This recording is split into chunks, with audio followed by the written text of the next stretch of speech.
नमस्कार. MH38 megawatt लहरींवरून आकाशवाणीचं हिंगोली केंद्र आहे आणि आपण बघत आहात सकाळच्या बातम्या. सकाळचे 8:07 झालेली आहेत. तुम्हाला जर प्रश्न पडला असेल की MH38 तर हिंगोलीची पासिंग आहे, आकाशवाणी तर रेडिओ आहे आणि बातम्या तर आपण बघतोय मोबाईलवर बघतोय, तर हा प्रश्न बाजूला ठेवून आयुष्यामध्ये इतर जे प्रश्न महत्त्वाचे आहेत त्या प्रश्नांकडे लक्ष केंद्रित करा, म्हणजे तुमच्या आयुष्याचं भलं होईल, माझ्यासारखं वाटोळं होणार नाही. तर खिचडी भजे गाऊन सुरुवात करूयात आजच्या बातम्यांना.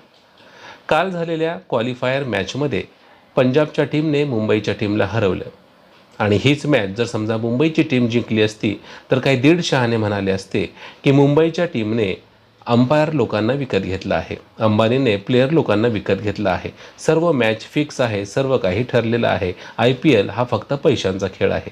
परंतु ही मॅच पंजाबची टीम जिंकल्यामुळे हे दीड शहाणे ढुंगणात शेपूट घालून कुठेतरी शांत बसलेले असतील.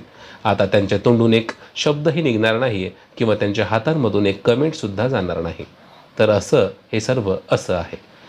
तर आता सर्वांचं लक्ष लागलं आहे 3 जून रोजी खेळल्या जाणाऱ्या IPLच्या फायनल मॅचकडे, जी पंजाबच्या आणि RCBच्या टीममध्ये होणार आहे.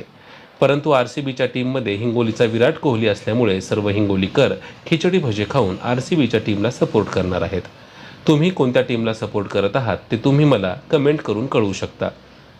धन्यवाद. आजच्या बातम्या इथेच संपल्या. भेटूयात उद्याच्या बातम्यांमध्ये.